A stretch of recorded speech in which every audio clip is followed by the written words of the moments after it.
Capítulo 22. De la libertad que dio Don Quijote a muchos desdichados que, mal de su grado, los llevaban donde no quisieran ir. Cuenta Cide Hamete Benengeli, autor arábigo y manchego, en esta gravísima, altisonante, mínima, dulce e imaginada historia que, después que el famoso Don Quijote de la Mancha y Sancho Panza, su escudero, pasaron aquellas razones que en el fin del capítulo 21 quedan referidas, que Don Quijote alzó los ojos y vio que por el camino que llevaba venían hasta 12 hombres a pie, ensartados, como cuentas, en una gran cadena de hierro por los cuellos, y todos con esposas a las manos. Venían asimismo con ellos 2 hombres de a caballo y 2 de a pie, los de a caballo con escopetas de rueda, y los de a pie con dardos y espadas. Y que así como Sancho Panza los vido, dijo: «Esta es cadena de galeotes, gente forzada del rey que va a las galeras». «¿Cómo gente forzada?», preguntó Don Quijote. «¿Es posible que el rey haga fuerza a ninguna gente?».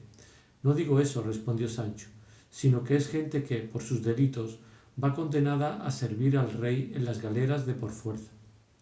«En resolución», replicó Don Quijote, «como quiera que ello sea, esta gente, aunque los llevan, van de por fuerza y no de su voluntad». «Así es», dijo Sancho. «Pues de esa manera», dijo su amo, «aquí encaja la ejecución de mi oficio, desfacer fuerzas y socorrer y acudir a los miserables».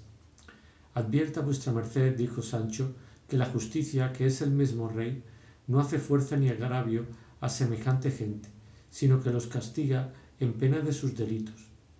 Llegó en esto la cadena de los galeotes, y Don Quijote, con muy corteses razones, pidió a los que iban en su guarda fuesen servidos de informalle y decille la causa o causas por qué llevan aquella gente de aquella manera.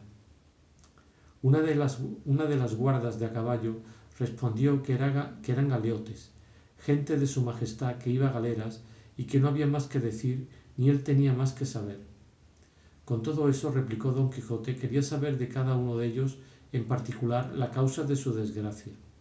Añadió a estas otras tales y tan comedidas razones para moverlos a que dijesen lo que deseaba, que la otra guarda de a caballo le dijo: «Aunque llevamos aquí el registro y la fe de las sentencias de cada uno de estos malaventurados, no es tiempo este de detenerles a sacarlas ni a leellas. Vuestra merced llegue y se lo pregunte a ellos mismos, que ellos lo dirán si quieren, que sí querrán, que es gente que recibe gusto de hacer y decir bellaquerías». Con esta licencia que Don Quijote se tomara, aunque no se la dieran, se llegó a la cadena, y al primero le preguntó que por qué pecados iba de tan mala guisa. Él le respondió que por enamorado iba de aquella manera. «Por eso no más», replicó Don Quijote, «pues si por enamorado se echan a galera, días ha que pudiera yo estar bogando en ellas». «No son los amores como los que vuestra merced piensa», dijo el galeote, «que los míos fueron que quise tanto a una canasta de colar atestada de ropa blanca, que la abracé conmigo tan fuertemente que, a no quitármela la justicia por fuerza, aún hasta agora no lo hubiera dejado de mi voluntad. Fue en fragante, no hubo lugar de tormento, concluyóse la causa, acomodáronme las espaldas con 100, y por añadidura 3 precisos de gurapas, y acabóse la obra». «¿Qué son gurapas?», preguntó Don Quijote. «Gurapas son galeras», respondió el galeote, el cual era un mozo de hasta edad de 24 años, y dijo que era natural de Piedrahíta. Lo mismo preguntó Don Quijote al segundo, el cual no respondió palabra, según iba de triste y melancólico, mas respondió por él el primero, y dijo: «Este señor va por canario», dijo, «por músico y cantor». «Pues, ¿cómo?», replicó Don Quijote, «por músicos y cantores van también a galeras». «Sí, señor», respondió el galeote, «que no hay peor cosa que cantar en el ansia. Antes he yo oído decir», dijo Don Quijote, «que quien canta sus males espanta. Acá es al revés, dijo el galeote, que quien canta una vez llora toda la vida. No lo entiendo, dijo don Quijote. Mas una de las guardas le dijo: Señor caballero, cantar en el ansia se dice, entre esta gente non santa, confesar en el tormento. A este pecador le dieron tormento y confesó su delito, que era ser cuatrero, que es ser ladrón de bestias, y por haber confesado le condenaron por 6 años a galeras, amén de 200 azotes que ya lleva en las espaldas. Y va siempre pensativo y triste porque los demás ladrones que allá quedan y aquí van le maltratan y aniquilan, y escarnecen y tienen en poco porque confesó y no tuvo ánimo de decir nones, porque dicen ellos que tantas letras tiene un no como un sí, y que harta ventura tiene un delincuente, que está en su lengua su vida o su muerte, y no en la de los testigos y probanzas. Y para mí tengo que no van muy fuera de camino.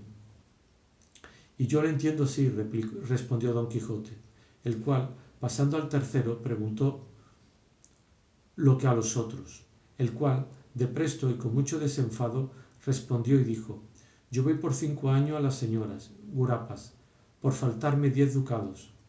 Yo daré 20 de muy buena gana, dijo don Quijote, por libraros de esa pesadumbre. Eso me parece, respondió el galeote, como quien tiene dineros en mitad del golfo. Eso me parece, respondió el galeote, como quien tiene dineros en mitad del golfo, y se está muriendo de hambre, sin tener a dónde comprar lo que ha menester.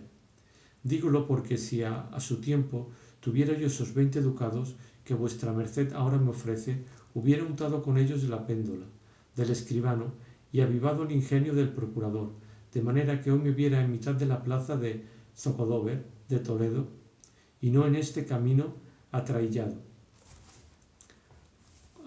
como galgo, pero Dios es grande, paciencia y basta.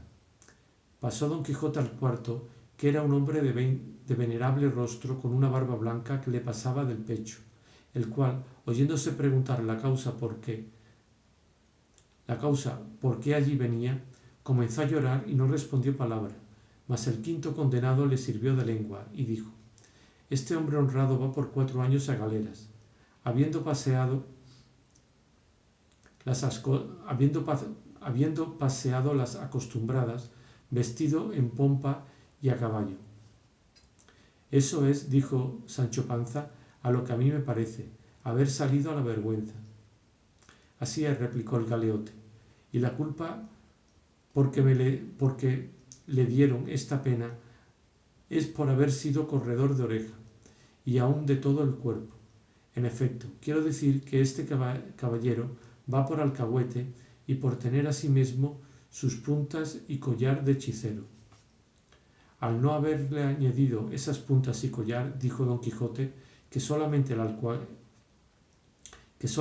alcahuete limpio no merecía a él ir a bogar en las galeras, sino a mandallas y a ser general de ellas, porque no es así como quiera el oficio de alcahuete, que es oficio de diestros y necesarísimos en la república bien ordenada, y que no le debería ejercer sino gente muy bien nacida, y aun había de haber veedor y examinador de los tales, como le hay de los demás oficios, con número deputado y conocido, como corredores de lonja, y de esta manera se excusarían muchos males que se causan por andar este oficio y ejercicio entre gente idiota y de poco entendimiento, como son mujercillas de poco más o menos, pajecillos y truhanes de pocos años y de poca experiencia, que, a la más necesaria ocasión y cuando es menester dar una traza que importe, se les hielan las migas entre la boca y la mano y no saben cuál es su mano derecha.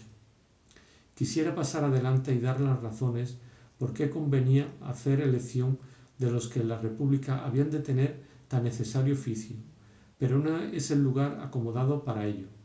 Algún día lo diré a quien lo pueda proveer y remediar. Solo digo ahora que la pena que me ha causado ver estas barbas canas y este rostro venerable en tanta fatiga por alcahuete me la ha quitado el adjunto de ser hechicero, porque aunque bien sé que no hay hechizos en el mundo que puedan mover y forzar a la voluntad, como algunos simples piensan, que es libre nuestro albedrío y no hay hierba ni encanto que le fuerce, lo que suelen hacer algunas mujercillas simples y algunos embusteros bellacos es algunas misturas y venenos, con que vuelven locos a los hombres, dando a entender que quien tiene fuerza para hacer querer bien, siendo como digo, dando a entender que tienen fuerza para hacer querer bien, siendo como digo, cosa imposible forzar la voluntad. Así es, dijo el buen viejo, y en verdad, señor, que lo de hechicero, que no tuve culpa, en lo de alcahuete no lo pude negar, pero nunca pensé que hacía mal en ello, que toda mi intención era que todo el mundo se holgase y viviese en paz y quietud, sin pendencias ni penas. Pero no me aprovecho nada este buen deseo para dejar de ir a donde no espero volver, según me cargan los años y un mal de orina que llevo, que no me deja reposar un rato. Y aquí tornó a su llanto, como el de primero, y túvole Sancho tanta compasión que sacó un real de a 4 del seno y se lo dio de limosna. Pasó adelante don Quijote y preguntó a otro su delito, el cual respondió con no mesmo, sino con mucha más gallardía que el pasado. Yo voy aquí porque me burlé demasiadamente con 2 primas hermanas mías y con otras 2 hermanas que no lo eran mías. Finalmente, tanto me burlé con todas que resultó de la burla crecer la parentela, tan intrincadamente que no hay diablo que la aclare. Probóse todo, faltó favor, no tuve dineros, víame a pique de perder los tragaderos, sentenciáronme a galeras por 6 años, consentí. Castigo es de mi culpa, mozo soy. Dure la vida que con ella todo se alcanza. Si vuestra merced, señor caballero, lleva alguna cosa con que socorrer a estos pobres, Dios se lo pagará en el cielo, y nosotros tendremos en la tierra cuidado de rogar a Dios en nuestras oraciones por la vida y salud de vuestra merced, que sea tan larga y tan buena como su buena presencia merece. Este iba en hábito de estudiante, y dijo una de las guardas que era muy grande hablador y muy gentil latino. Tras todos estos venía un hombre de muy buen parecer, de edad de 30 años, sino que al mirar metía el un ojo en el otro un poco. Venía diferentemente atado que los demás, porque traía una cadena al pie tan grande que se la liaba por todo el cuerpo y 2 argollas a la garganta, la una en la cadena y la otra de las que llaman guardaamigo o pie de amigo, de la cual descendían 2 hierros que llegaban a la cintura, en los cuales se asían 2 pesas, donde llevaba las manos cerradas con un grueso candado, de manera que ni con las manos podía llegar a la boca, ni podía bajar la cabeza a llegar a las manos. Preguntó don Quijote que cómo iba aquel hombre con tantas prisiones más que los otros. Respondióle la guarda porque tenía aquel solo más delitos que todos los otros juntos, y que era tan atrevido y tan grande bellaco que, aunque le llevaran de aquella manera, no iban seguros de él, sino que temían que se les había de huir. ¿Qué delitos puede tener? Dijo don Quijote, si no ha merecido más pena que echalle a las caleras. Va por 10 años, replicó la guarda, que es como muerte civil. No se quiera saber más, sino que este buen hombre es el famoso Ginés de Pasamonte, que por otro nombre llaman Ginesillo de Parapilla.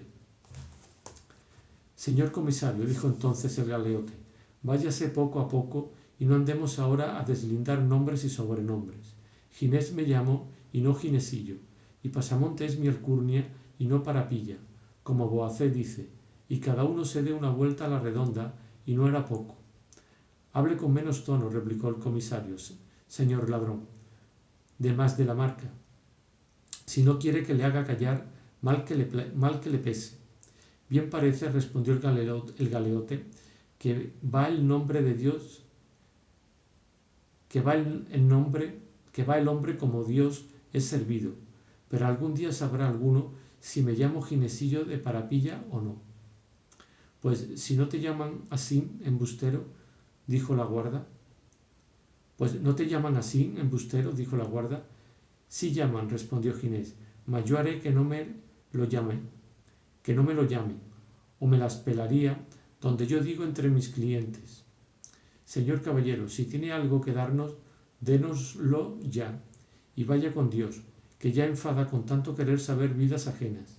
Y si la mía quiere saber, sepa que yo soy Ginés de Pasamonte, cuya vida está escrita por estos pulgares. Dice verdad, dijo el comisario, que es él mismo ha escrito su historia, que no hay más, y deja empeñado el libro en la cárcel en 200 reales, y le pienso quitar, dijo Ginés, si quedara en 200 ducados. Tan bueno es, dijo don Quijote. Es tan bueno, respondió Ginés, que mal año para Lazarillo de Torme y para todos cuantos de aquel género se han escrito o escribieren. Lo que le sé decir a voacé es que trata verdades, y que son verdades tan lindas y tan donosas que no puede haber mentiras que se les igualen. ¿Y cómo se intitula el título?, preguntó don Quijote. La vida de Ginés de Pasamonte, respondió él mismo. ¿Y está acabado?, preguntó don Quijote. ¿Cómo puede estar acabado?, respondió él, si aún no está acabada mi vida. Lo que está escrito es desde mi nacimiento hasta el punto que esta última vez me han echado en galeras. Luego, ¿otra vez habéis estado en ellas?, dijo don Quijote. Para servir a Dios y al rey. Otra vez he estado 4 años. Y ya sea que sabe el bizcocho y el corbacho, respondió Ginés. Y no me pesa mucho de ir a ellas, porque allí tendré lugar de acabar mi libro, que me quedan muchas cosas que decir, y en las galeras de España hay más sosiego de aquel que sería menester, aunque no es menester mucho más para lo que yo tengo que escribir, porque me lo sé de coro. Hábil pareces, dijo don Quijote. Y desdichado, respondió Ginés, porque siempre las desdichas persiguen al buen ingenio. Persiguen a los bellacos, dijo el comisario. Ya le he dicho, señor comisario, respondió Pasamonte, que se vaya poco a poco, que aquellos señores no le dieron esa vara para que maltratase a los pobretes que aquí vamos, sino para que nos guiase y llevase donde su majestad manda, sino por vida de basta, que podría ser que saliese algún día en la colada las manchas que se hicieron en la venta, y todo el mundo calle y viva bien y hable mejor y caminemos, que ya es mucho regodeo este. Alzó la vara en alto el comisario para dar a Pasamonte en respuesta de sus amenazas, mas don Quijote se puso en medio y le rogó que no le maltratase, pues no era mucho que quien lleva tan atadas las manos tuviese algún tanto suelta la lengua. Y volviéndose a todos los de la cadena, dijo: de todo cuanto me habéis dicho, hermanos carísimos, he sacado el limpio que, aunque os han castigado por vuestras culpas, las penas que vais a padecer no os dan mucho gusto, y que vais a ella muy de mala gana y contra vuestra voluntad, y que podría ser que el poco ánimo que aquel tuvo en el tormento, la falta de dinero de éste, el poco favor del otro y finalmente el torcido juicio del juez hubiese sido causa de vuestra perdición y de no haber salido con la justicia que de vuestra parte teníades. Todo lo cual se me representa a mí ahora en la memoria, de manera que me está diciendo, persuadiendo y aun forzando que muestre con vosotros el efecto para que el cielo me arrojó al mundo, y me hizo profesar en él la orden de caballería que profeso, y el voto que en ella hice de favorecer a los menesterosos y opresos de los mayores.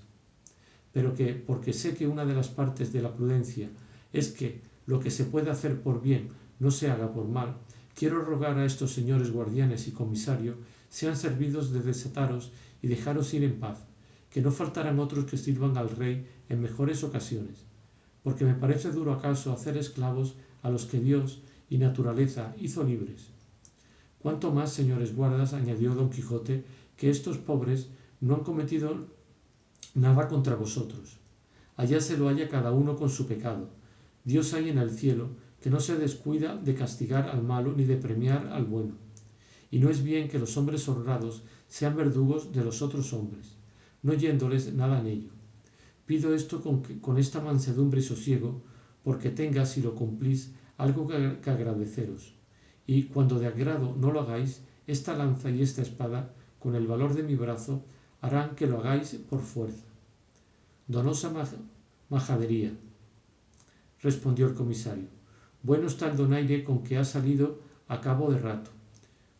Los forzados del rey quieren que le dejemos, como si tuviéramos autoridad para soltarlos o él la tuviera para mandárnoslo. Váyase vuestra merced, señor, norabuena, su camino adelante, y enderécese ese bacín que trae en la cabeza, y no ande buscando 3 pies al gato. Vos sois el gato y el rato y el bellaco, respondió Don Quijote, y diciendo y haciendo arremetió con él tan presto que, sin que tuviese lugar de ponerse en defensa, dio con él en el suelo malherido de una lanzada, y avínole bien que éste era el de la escopeta. Las demás guardas quedaron atónitas y suspensas del no esperado acontecimiento, pero volviendo sobre sí, pusieron mano a sus espadas los de a caballo y los de a pie a sus dardos, y arremetieron a Don Quijote, que con mucho sosiego los aguardaba. Y sin duda lo pasara mal si los galeotes, viendo la ocasión que se les ofrecía de alcanzar libertad, no la procuraran. Procuraron romper la cadena donde venían ensartados. No la procuraran, procurando romper la cadena donde venían ensartados. Fuera la revuelta, de manera que las guardas, ya por acudir a los galeotes que se desataban, ya por acometer a Don Quijote, que los acometía, no hicieron cosa que fuese de provecho.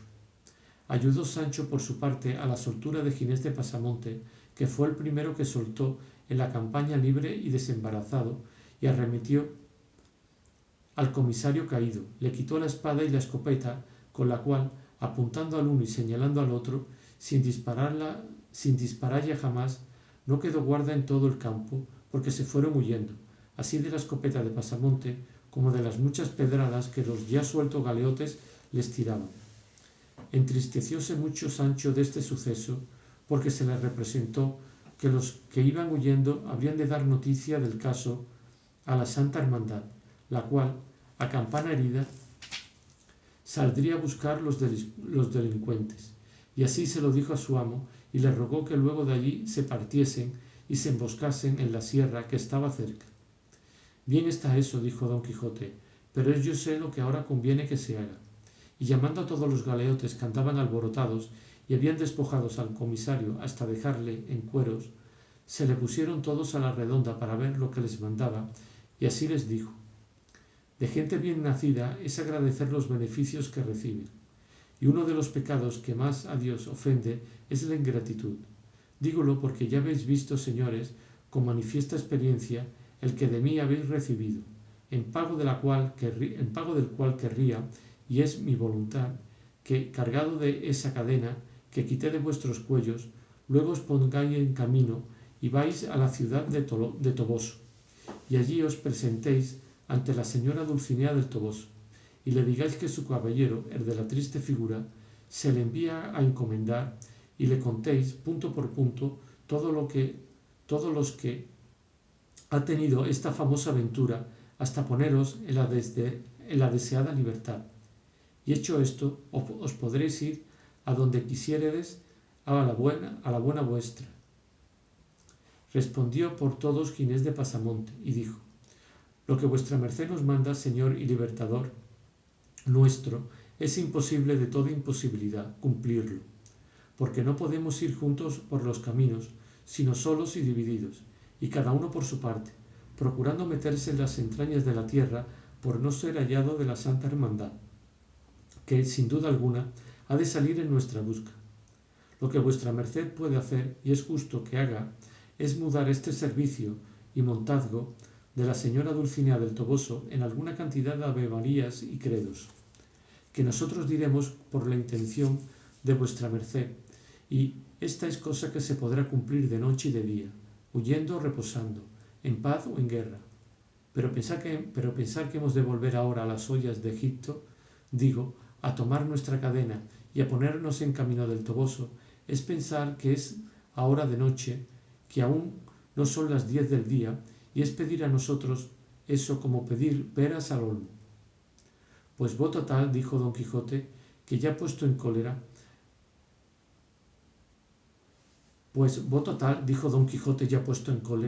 don hijo de la puta, don Ginesillo de Paropillo, o como os llamáis, que habéis de ir vos solos, rabo entre piernas, con todas las cadenas a cuestas. Pasamonte, que no era nada bien sufrido, estando ya enterado que Don Quijote no era muy cuerdo, pues tal disparate había cometido como el de querer darles libertad, viéndose tratar de aquella manera, hizo del ojo a los compañeros y, apartándose aparte, comenzaron a llover tantas piedras sobre Don Quijote que no se daba menos a cubrirse con la rodela. Y el pobre de Rocinante no hacía más caso de la espuela que si fuera hecho de bronce. Sancho se puso tras su asno y con él se defendía de la nube pedrisco que sobre entre ambos llovía. No se pudo escudar también Don Quijote que no le acertasen no sé cuántos guijarros en el cuerpo, con tanta fuerza que dieron con él en el suelo, y apenas hubo caído cuando fue sobre él el estudiante y le quitó la bacía de la cabeza, y dióle con ella 3 o 4 golpes en las espaldas y otros tantos en la tierra, con que la hizo pedazos. Quitáronle una ropilla que traía sobre las armas y las medias calzas. Y las medias calzas les querían quitar si las grebas no lo estorbaran. A Sancho le quitaron el gabán y, dejándole en pelota, repartiendo entre sí los demás despojos de la batalla, se fueron cada uno por su parte, con más cuidado de escaparse de la hermandad, que temían de que cargase de la cadena, de cargarse de la cadena e ir a presentarse ante la señora Dulcinea del Toboso. Solo quedaron Jumento y Rocinante, Sancho y Don Quijote. El jumento, cabizbajo y pensativo, sacudiendo de cuando en cuando las orejas, pensando que aún no había cesado la borrasca de las piedras, que le perseguían los oídos. Rocinante, tendido junto a su amo, que también vino al suelo de otra pedrada. Sancho, en pelota y temeroso de la Santa Hermandad. Don Quijote, mohinísimo de verse tan mal parado por los mismos a quien tanto bien había hecho. Capítulo 23. De lo que le aconteció al famoso Don Quijote en Sierra Morena, que fue una de las más raras aventuras que en esta verdadera historia se cuenta. Viéndose tan mal parado Don Quijote, dijo a su escudero: siempre, Sancho, lo he oído decir, que el hacer bien a villanos es echar agua en el mar. Si yo hubiera creído lo que me dijiste, ya hubiera excusado esta pesadumbre. Pero ya está hecho. Paciencia y escarmentar para desde aquí adelante. Así escarmentará vuestra merced, respondió Sancho, como yo soy turco. Pero pues dice que si me hubiera creído, se hubiera excusado este daño, créame ahora y excusará otro mayor, porque le hago saber que con la Santa Hermandad no hay usar de caballerías, que no se le da a ella por cuantos caballeros andantes hay 2 maravedís, y sepa que me parece que sus saetas me zumban por los oídos. Naturalmente eres cobarde, Sancho, dijo Don Quijote, pero porque no digas que soy contumaz y que jamás hago lo que me aconsejas, por esta vez quiero tomar tu consejo y apartarme de la furia que tanto temes. Mas has de ser con una condición, que jamás, en vida ni en muerte, has de decir a nadie que yo me retiré y me aparté de este peligro de miedo, sino por complacer a tus ruegos, que si otra cosa dijeres, mentirás en ello, y desde ahora para entonces, y desde entonces para ahora, te desmiento, y digo que mientes y mentirás todas las veces que lo pensares o lo dijeres. Y no me repliques más que en solo pensar que me aparto y retiro de algún peligro, especialmente de este, que parece que lleva algún es no es de sombra de miedo, estoy ya para quedarme y para guardar aquí solo, no solamente a la Santa Hermandad que dices y temes, sino a los hermanos de las 12 tribus de Israel y a los 7 macabeos y a Cástor y a Pólux y a todos los hermanos y hermandades que hay en el mundo. Señor, respondió Sancho, que el retirar no es huir, ni el esperar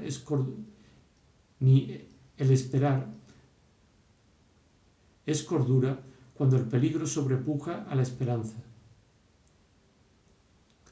Y de sabios es guardarse hoy para mañana y no aventurarse todo en un día. Y sepa que, aunque zafio villano, todavía se me alcanza algo de esto que llaman buen gobierno.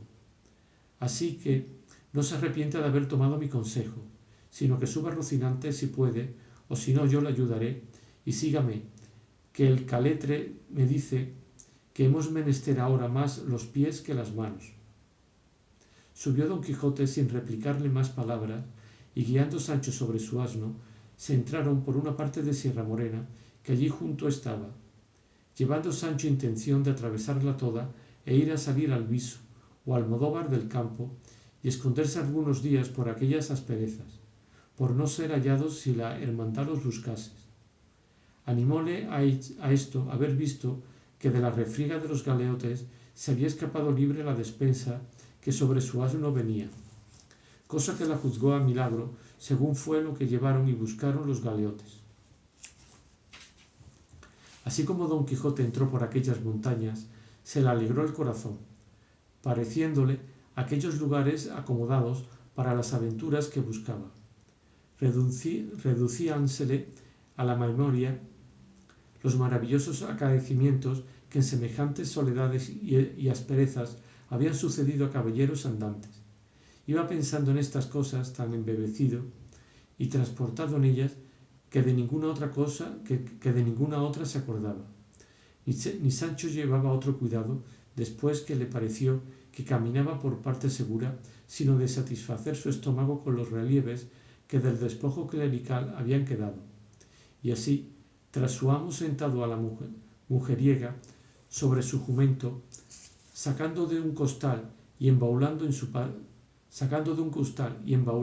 panza, y no le diera por hallar otra aventura, entre tanto que iba de aquella manera un ardite.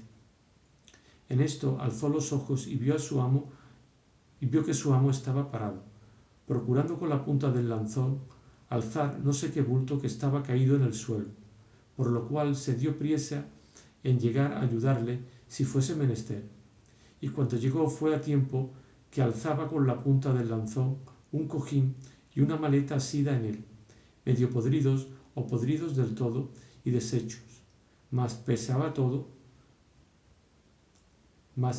tanto que fue necesario que Sancho se apease a tomarlos, y mandóle su amo que viese lo que en la maleta venía.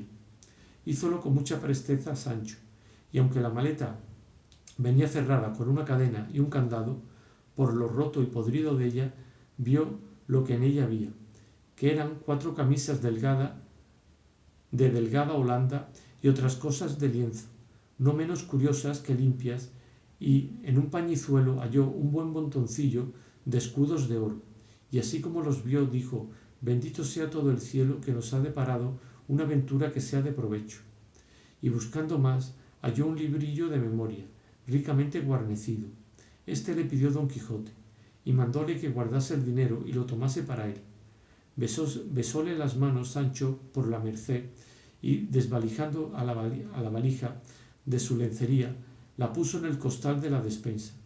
Todo lo cual, visto por Don Quijote, dijo: paréceme, Sancho, y no es posible que sea otra cosa, que algún caminante descaminado debió de pasar por esta sierra, y salteándole malandrines le debieron de matar y le trujeron a enterrar en esta tan escondida parte.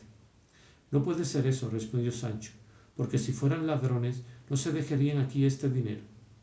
Verdad dices, dijo Don Quijote, y así no adivino ni doy en lo que esto pueda ser, mas espérate, veremos si en este librillo de memoria hay alguna cosa escrita por donde podamos rastrear y venir en conocimiento de lo que deseamos.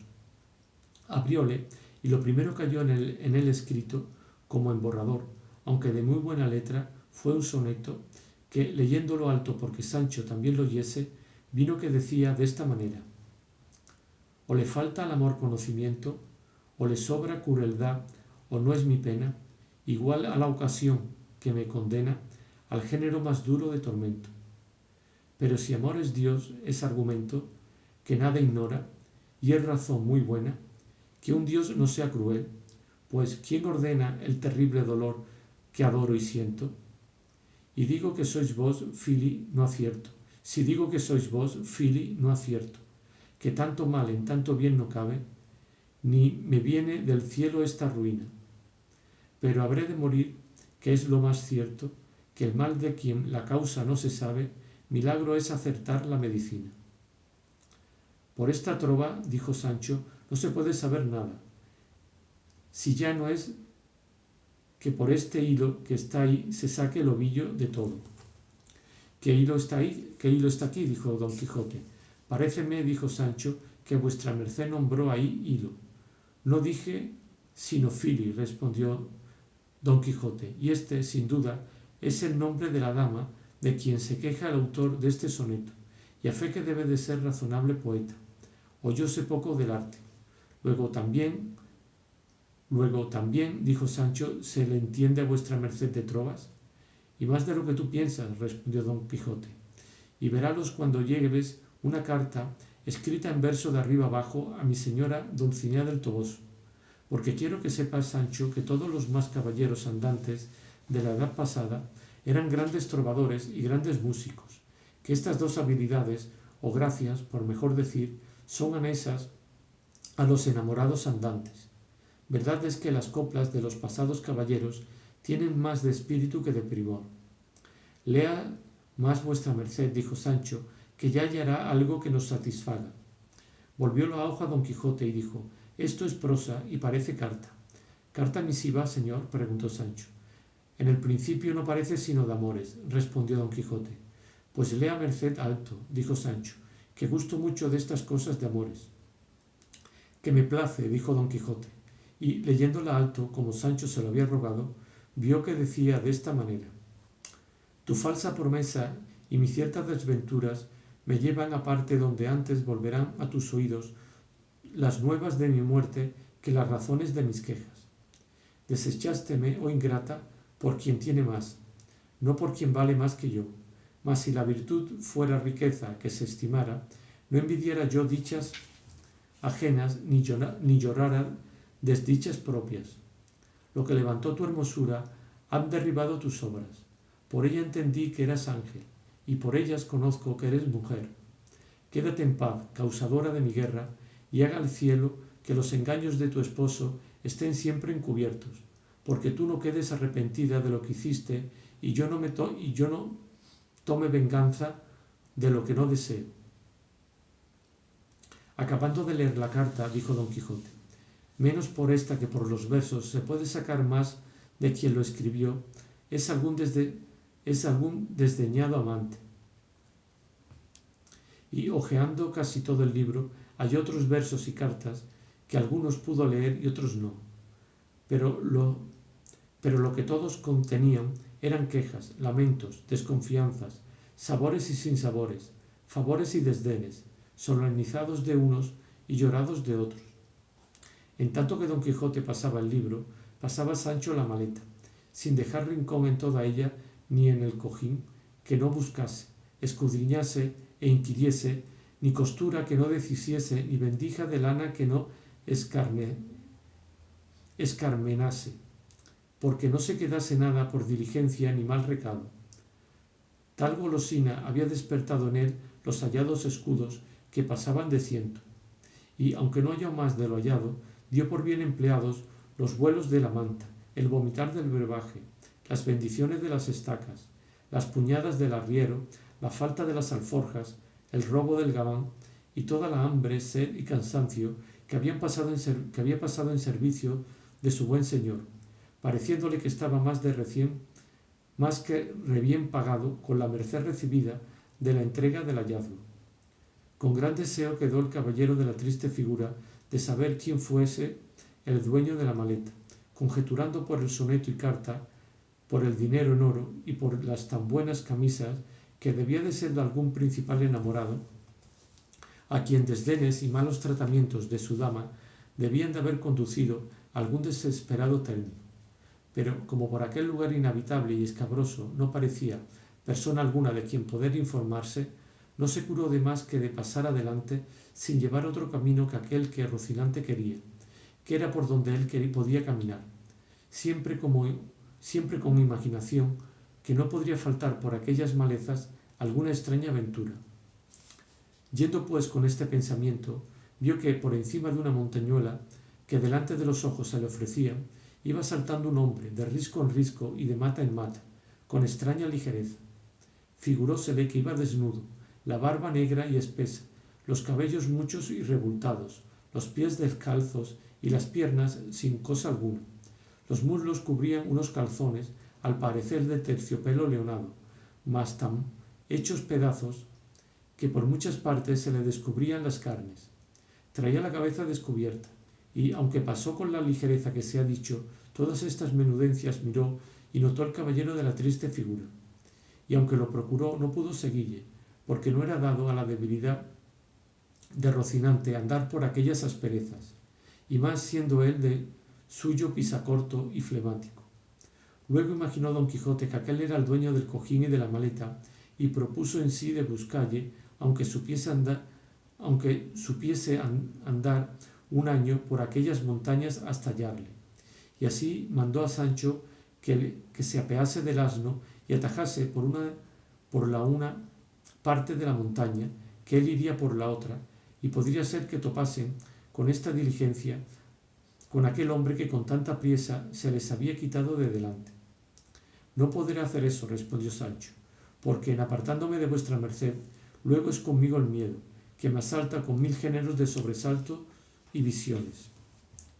Y sírvale esto que digo de aviso, para que de aquí adelante no me aparte un dedo de su presencia. Así será, dijo el de la triste figura, que yo estoy muy contento de que te quieras valer de mi ánimo, el cual no te ha de faltar, aunque te falte el ánima del cuerpo. Y vente ahora tras mí poco a poco, o como pudieres, y haz de los ojos lanternas.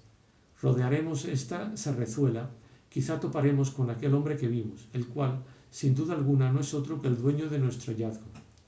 A lo que Sancho respondió: harto mejor sería no buscalle, porque si la hallamos, y acaso fuese el dueño del dinero, claro está que lo tengo que restituir.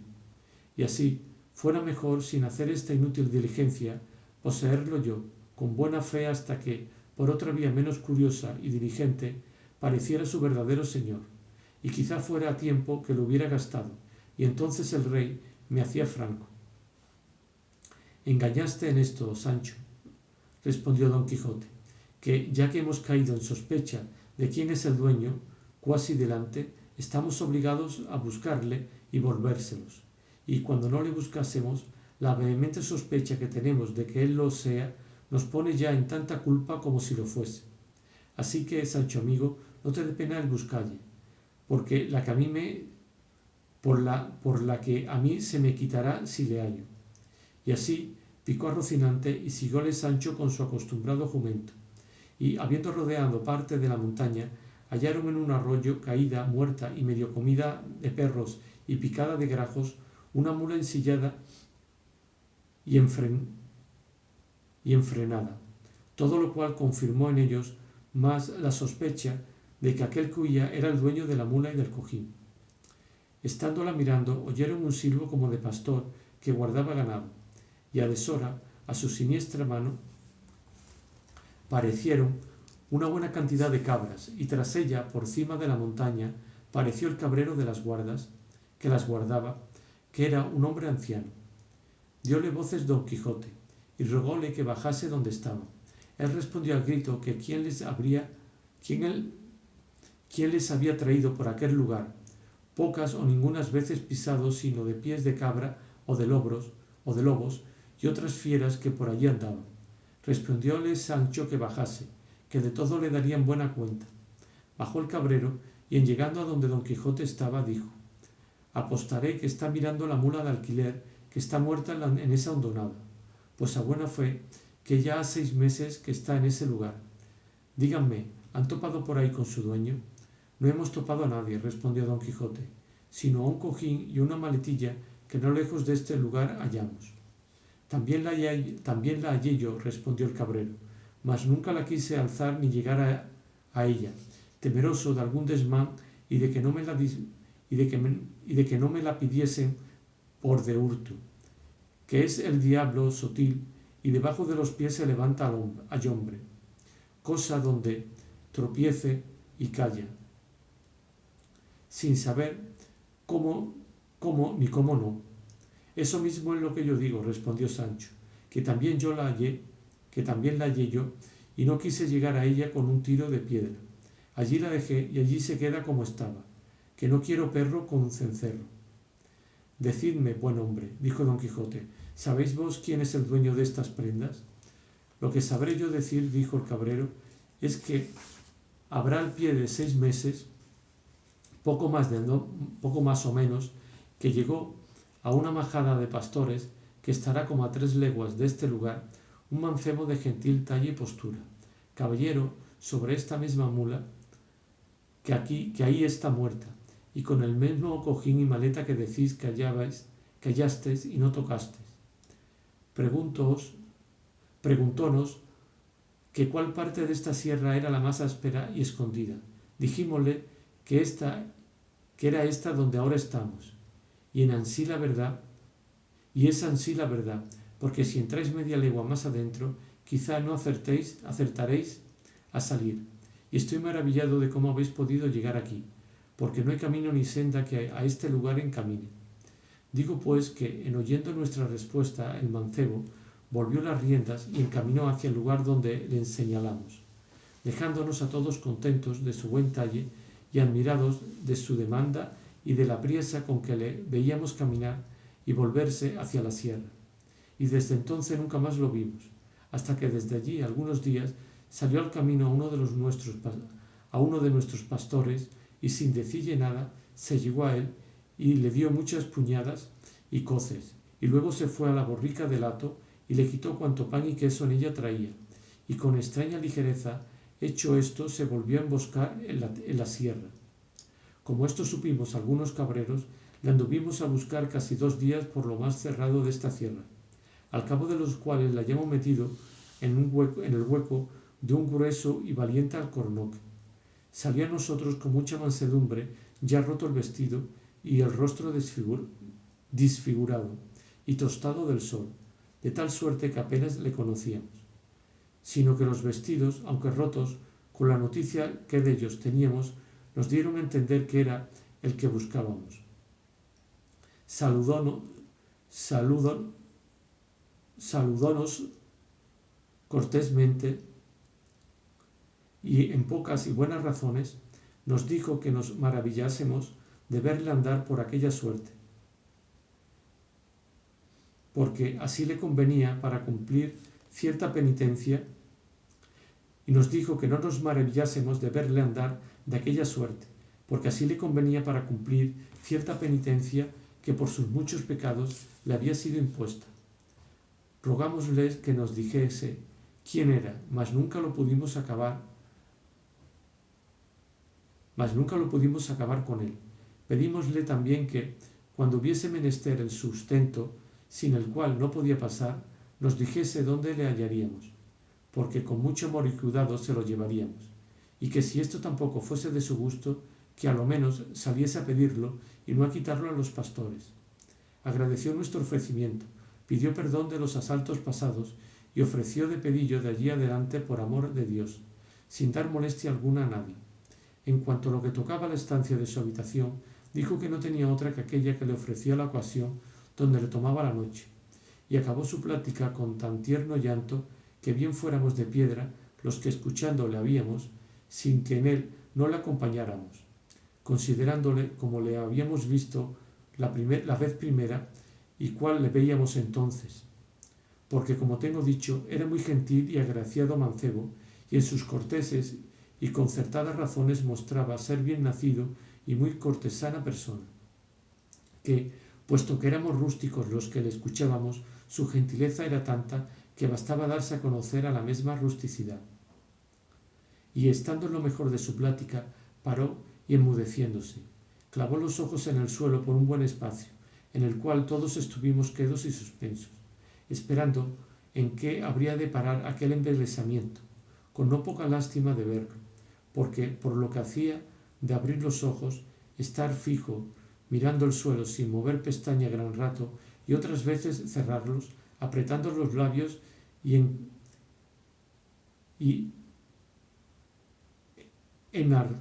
enarcando las cejas.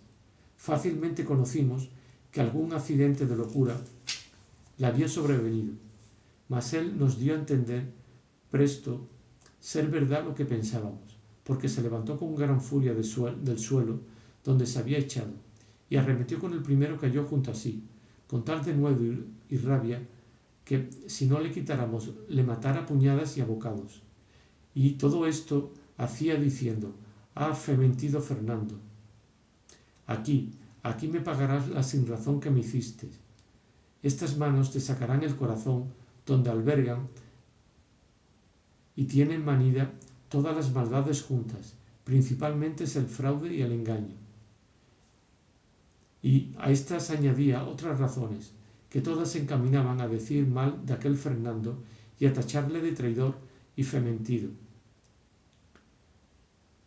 Quitámoseles, pues, con no poca pesadumbre, y él, sin decir más palabras, se apartó de nosotros y se emboscó, corriendo por entre aquellos jarales y malezas, de modo que nos imposibilitó el seguille. Por esto conjeturamos que la locura le venía a tiempos, y que alguno que se llamaba Fernando le debía de haber hecho alguna mala obra tan pesada cuanto lo mostraba el término en que había conducido, a que le había conducido. Todo lo cual se ha confirmado después acá con las veces, que han sido muchas, que él ha salido al camino, unas a pedirle a los pastores le den de lo que llevan para comer y otras a quitárselo por fuerza, porque cuando está con el accidente de la locura, aunque los pastores se lo ofrezcan de buen grado, no lo admite, sino que lo toma a puñadas, y cuando está en su seso, lo pide por amor de Dios, cortés y comedidamente, y rinde por ello muchas gracias, y no con falta de lágrimas. Y en verdad os digo, señores, prosiguió el cabrero, que ayer determinamos yo y 4 zagales, los 2 criados y los 2 amigos míos, de buscarle hasta tanto que le hallemos, y después de hallado, va por fuerza, va por grado, le hemos de llevar a la villa de Almodóvar, que está de aquí a 8 leguas, y allí le curaremos, si es que su mal tiene cura, o sabremos quién es en cuanto esté en su seso, y si tiene parientes a quien dar noticia de su desgracia.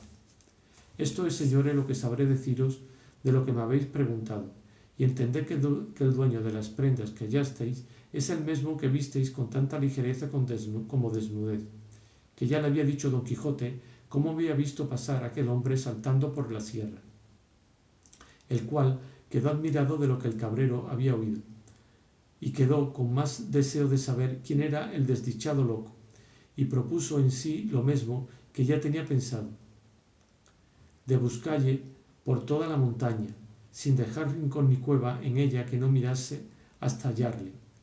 Pero hizo lo mejor la suerte de lo que él pensaba ni esperaba, porque en aquel mismo instante pareció, por entre una quebrada de una sierra que salía donde ellos estaban, el mancebo que buscaban, el cual venía hablando entre sí cosas que no podían ser entendidas de cerca, cuanto más de lejos.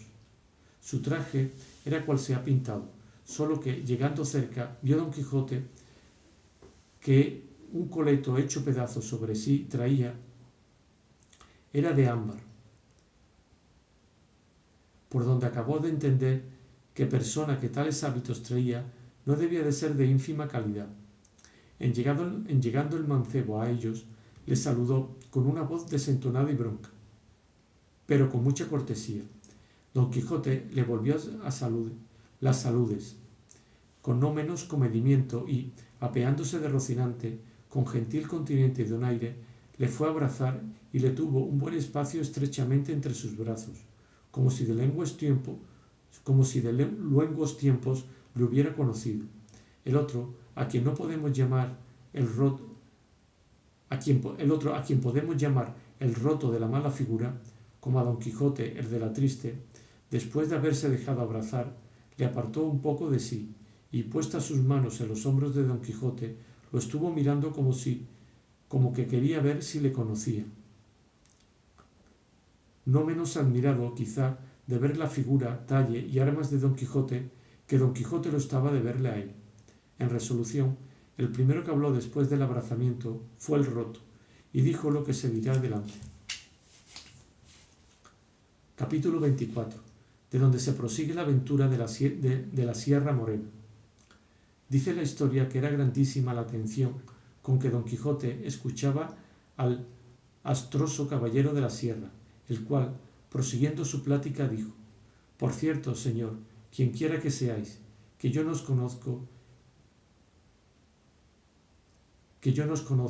Yo os agradezco las muestras y la cortesía que conmigo habéis usado, y quisiera yo hallarles en términos que con más que la voluntad pudiera servir la que habéis mostrado tenerme en el buen acogimiento que me habéis hecho. Mas no quiere mi suerte darme otra cosa con que corresponda a las buenas obras que me hacen, que buenos deseos de satisfacerlas. Los que yo tengo, respondió Don Quijote, son de serviros, tanto que tenía determinado de no salir de estas sierras hasta hallaros y saber de vos si el dolor que en la extrañeza de vuestra vida mostráis, tener se podía hallar algún género de remedio, y si fuera menester buscarle con la diligencia posible, y cuando vuestra desventura fuera de aquellas que tienen cerradas las puertas a todo género de consuelo, pensaba ayudaros a llorarla y plañirla como mejor pudiera, que todavía es consuelo en las desgracias hallar quien se duela de ellas. Y así, en esta mi buen intento si es que mi buen intento merece ser agradecido con algún género de cortesía, yo os suplico, Señor, por la mucha que veo que en vos se encierra, y juntamente os conjuro, por la cosa que en esta vida más habéis amado o amáis, que me digáis quién sois y la causa que os ha traído a vivir y a morir entre estas soledades como bruto animal, pues moráis entre ellos tan ajeno de vos mismos cual lo muestra vuestro traje y persona. Y juro, añadió Don Quijote, por la orden de caballería que recibí, aunque indigno y pecador, y por la profesión de caballero andante, que si en esto, Señor, me complacéis, de serviros con las veras a que me obliga el ser quien soy, ora remediando vuestra desgracia, si tiene remedio, ora ayudándoos a llorarla, como os lo he prometido. El caballero del bosque, que de tal manera oyó hablar al de la triste figura, no hacía sino mirarle y remirarle y tornarle a mirar de arriba abajo, y después que le hubo bien mirado, le dijo: si tienen algo que darme de comer, por amor de Dios, que me lo den, que después de haber comido, yo haré todo lo que me manda en agradecimiento de tan buenos deseos como aquí se me han mostrado. Luego sacaron Sancho de su costal y el cabrero de su zurrón, con que satisfizo el roto su hambre, comiendo lo que le dieron como persona atontada, tan apriesa que no daba espacio de un bocado al otro, pues antes los engullía que tragaba. Y en tanto que comía, ni él ni los otros que le miraban hablaban palabra. Como acabó de comer, les hizo de seña que le siguiesen, como lo hicieron, y él los llevó a un verde pradecillo que a la vuelta de una peña poco desviada de allí estaba. En llegando a él se tendió en el suelo, encima de la hierba, y los demás hicieron lo mismo. Y todo esto sin que ninguno hablase, hasta que el roto, después de haberse acomodado en su asiento, dijo: si gustáis, señores, que os diga en breves razones la inmensidad de mis desventuras, habéis de prometerme de que con ninguna pregunta ni otra cosa no interromperéis el hilo de mi triste historia, porque en el punto que lo hagáis, en ese se quedará lo que fuere contado. Estas razones del roto trujeron a la memoria a Don Quijote el cuento que le había contado su escudero, cuando no acertó el número de las cabras que había pasado el río y se quedó la historia pendiente. Pero volviendo al roto, prosiguió diciendo: esta prevención que hago es porque querría pasar brevemente por el cuento de mis desgracias, que el traerlas a la memoria no me sirve de otra cosa que añadir otras de nuevo, y mientras menos me preguntáredes, más prestos acabaré yo de decillas, puesto que no dejaré de contar cosa alguna que sea de importancia para no satisfacer del todo a vuestro deseo. Don Quijote se lo prometió en nombre de los demás, y él, con este seguro, comenzó de esta manera: mi nombre es Cardenio, mi patria una ciudad de las mejores de esta Andalucía, mi linaje noble, mis padres ricos, mi desventura tanta que la deben de haber llorado mis padres y sentido mi linaje sin poderla aliviar con su riqueza, que para remediar desdichas del cielo poco puede poco suelen valer los bienes de fortuna. Vivía en esta misma tierra un cielo, donde puso el amor toda la gloria que yo acertara a desearme. Tal es la hermosura de Luscinda, doncella tan noble y tan rica como yo, pero de más ventura y de menos firmeza que la de mis honrados pensamientos, y de menos firmeza de la que a mis honrados pensamientos se debía. A esta Luscinda amé, quise y adoré desde mis tiernos primeros años, y ella me quiso a mí con aquella sencillez y buen ánimo que a su poca edad permitía. Sabían nuestros padres nuestros intentos, y no les pesaba de ello, porque bien sabía que, cuando pasaran adelante, no podía tener otro fin que el de casarnos, cosa que casi lo concertaba la igualdad de nuestros linajes y riquezas. Creció la edad y con ella el amor que entre ambos, que el padre de Luscinda le pareció que por buenos respetos estaba obligado a negarme la entrada de su casa. Casi imitando en esto a los padres de aquella tisbe tan decantada de los poetas. Y fue esta negación añadir llama a llama y deseo a deseo, porque, aunque pusieron silencio a las lenguas, no le pudieron poner a las plumas, las cuales, con más libertad que las lenguas, suelen dar a entender a quien quiere lo que en el alma está encerrado, que muchas veces la presencia de la cosa amada turba y enmudece la intención más determinada y la lengua más atrevida. ¡Ay cielos! ¿Y cuántos billetes le escribí? ¿Cuán regaladas y honestas respuestas tuve? ¿Cuántas canciones compuse y cuántos enamorados versos donde el alma declaraba y trasladaba sus sentimientos, pintaba sus encendidos deseos, entretenía sus memorias y recreaba su voluntad? En efecto, viéndome apurado y que mi alma se consumía con el deseo de verla, determiné poner por obra y acabar en un punto lo que me pareció que más convenía para salir con mi deseado y merecido premio, y fue el pedírsela a su padre por legítima esposa, como lo hice, a lo que él me respondió que me agradecía la voluntad que mostraba de honralle, y de querer honrarme con prendas suyas, pero que siendo mi padre vivo, a él le tocaba de justo derecho hacer aquella demanda, porque si no fuese con mucha voluntad y gusto suyo, no era Luscinda mujer para tomarse ni darse a hurto.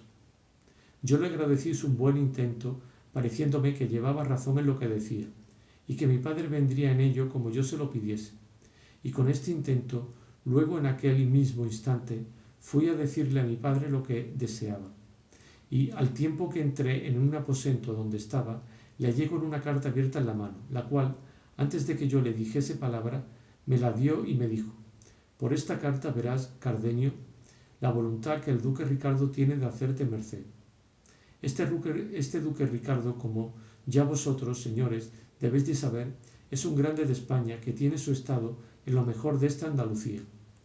Tomé y leí la carta, y la cual venía tan encarecida que a mí mismo me pareció mal si mi padre dejaba de cumplir lo que en ella se le pedía, que era que me enviase luego donde él estaba, que quería que fuese compañero, no criado, de su hijo el mayor, y que él tomaba a cargo el ponerme en estado que correspondiese a la estimación en que me tenía. Leí la carta y enmudecí leyéndola, y más cuanto oí que mi padre me decía: de aquí a 2 días te partirás, Cardenio, a hacer la voluntad del duque, y da gracias a Dios que te va abriendo camino por donde alcances lo que yo sé que mereces. Añadió a estas otras razones de padre consejero. Llegóse el término de mi partida. Hablé una noche a Luscinda, díjele todo lo que pasaba, y lo mismo hice con su padre, suplicándole se entretuviese algunos días y dilatase el darle estado hasta que yo viese lo que Ricardo me quería. Él me lo prometió y ella me lo confirmó con 1000 juramentos y 1000 desmayos. Vine en fin donde el duque Ricardo estaba. Fui de él tan bien recibido y tratado que desde luego comenzó la envidia a hacer su oficio, teniéndomela los criados antiguos, pareciéndoles que las muestras que el duque daba de hacerme merced habían de ser en perjuicio suyo. Pero el que más se holgó con mi ida fue un hijo segundo del duque, llamado Fernando, mozo gallardo, gentil hombre, liberal y enamorado, el cual en poco tiempo quiso que fuese tan amigo suyo que daba que decir a todos, y aunque el mayor me quería bien y me hacía merced, no llegó al extremo con que don Fernando me quería y trataba. Es pues el caso que, aunque entre los amigos no hay cosa secreta que no se comunique, y la privanza que yo tenía con don Fernando dejaba de serlo por ser amistad, todos sus pensamientos me declaraba, especialmente uno enamorado, que le traía con un poco de desasosiego. Quería bien a una labradora, vasalla de su padre, y ella los tenía muy ricos. Y era tan hermosa, recatada, discreta y honesta, que nadie que la conocía se determinaba en cuál de estas cosas tuviese más excelencia ni más se aventajase. Estas tan buenas partes de la hermosa labradora redujeron a tal término los deseos de don Fernando que se determinó, para poder alcanzarlo y conquistar la entereza de la labradora, darle palabra de ser su esposo, porque de otra manera era procurar lo imposible. Yo, obligado de su amistad, con las mejores razones que supe y con los más viejos ejemplos que pude, procuré estorbarle y apartarle de tal propósito, pero viendo que no aprovechaba, determiné de decirle el caso al buen Ricardo, su padre. Mas don Fernando, como astuto y discreto, se receló y temió de esto, por parecerle